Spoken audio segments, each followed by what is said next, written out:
My next show. Now, Will, I know what you're thinking. What, yes. This is your face on my t-shirt. That's absolutely my face on your t-shirt. I woke up this morning thinking, should I? Is it too keen? No, Are you happy with this? That's perfection. Because I didn't want you to think like I won a competition to do. I actually do work here. No. Listen, I can tell that was a specific choice out of love. It's in my top 3 t-shirts. Yeah. Now, seriously, I caught concussion the other day. Mm-hmm. The Nigerian accent. How did you prepare for a Nigerian accent? Were you eating jollof rice, watching Nollywood movies? How did you get into that? You know, what was really great is I got to spend time with the actual doctor. Amazing. So I went with him and I was with his family and, you know, I met his children, all of that. And I got to essentially base the character on the real person. So that made it a whole lot easier. Because it's not easy to speak in medical jargon while doing a Nigerian accent. You know, to be fast in a film, to have to say words such as chronic traumatic encephalopathy. You know? I mean, come on, impressive. Now, you've been a Nigerian doctor, you've been an FBI agent, you've been an apocalypse survivor, a matchmaker, a con artist, a shark, Muhammad Ali. Yes. Where do you go from here now? Because I'm thinking James Bond. That was it. Ooh, Idris has to do that one first. You know, Idris is going to be the first black Bond. But you could be the first black American Bond, and you can do accents. That's deep. I know you can do an English accent right now. Not now. No. It's really, that one's really hard. Okay. Harder than Nigerian doctor. Harder than Nigerian doctor. Now, I heard you're not involved at all in the new Independence Day 2. No, I'm not. You know, so it was one of those things. I had a couple of films lined up. I had Concussion and Suicide Squad. And so it was a decision, you know, timing wise between Independence Day and Suicide Squad. Oh, so it wasn't because you're like, do you know what, Vivica, I'm not in this space with you anymore. That's what I thought it was. I thought you had beef with Vivica. No?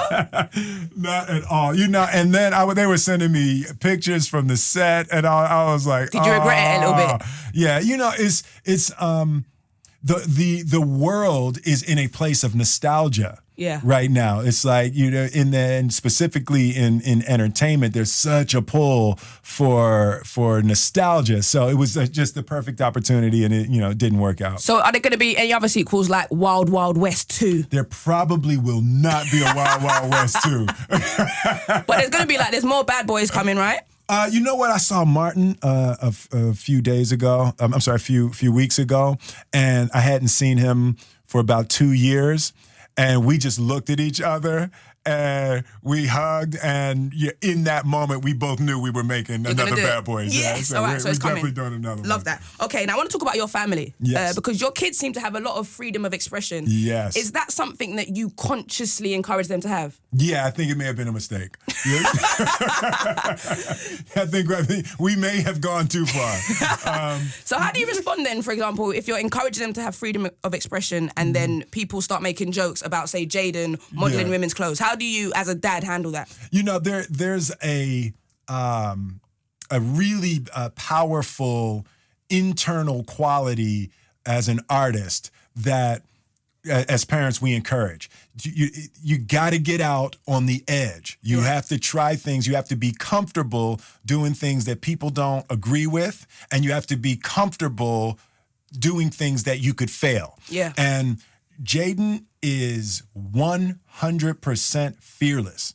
He will do anything. Definitely. You know, so as a parent, it's scary. It's really terrifying, but he is completely willing to live and die by his own artistic decisions, and he just doesn't concern himself with what people think. So how do you balance that then, that freedom with controlling your kids as well? Are you a strict parent? Does Willow have a curfew? Yeah, Willow, and see, now you're hitting on a really difficult issue in our house, right? So I have 2 sons. I have my oldest is 23, Jaden is 17, and Willow is 15. Yeah. So as a father, and the time I spend with the boys, when they go out, they're with 6 or 7 dudes, right? Yeah. So they have a small army when they go out. So their freedom is slightly different from Willow's. Willow's a 15-year-old girl, so we try to have the same rules, but it's a different world, you know. So we've been struggling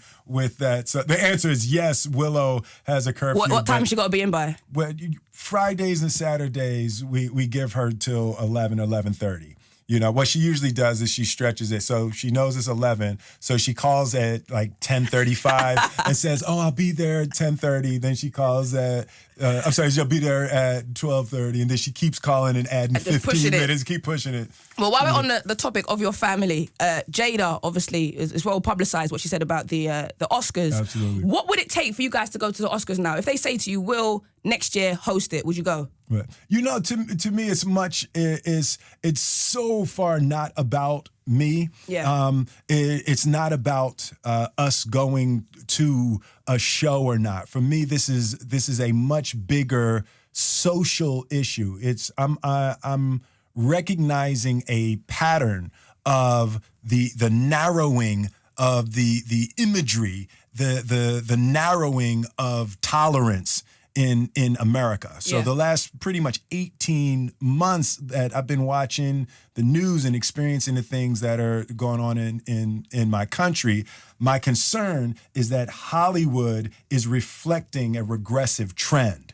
Hollywood is supposed to lead. Hollywood is supposed to be the most diverse and the most inclusive. All of the voices of so many different types of people and so many different stories. And I think that it's an absolute necessity that Hollywood lead. And I'm just concerned that I'm seeing Hollywood slipping and making a slide that is a social and political slide that's happening throughout the country. That was so deep. I could talk about this with you all day. They're telling me I got to wrap up though. So before I let you go, one question. Yes. Who was the better Aunt Viv? First Aunt Viv or second Aunt Viv? Who was the better one?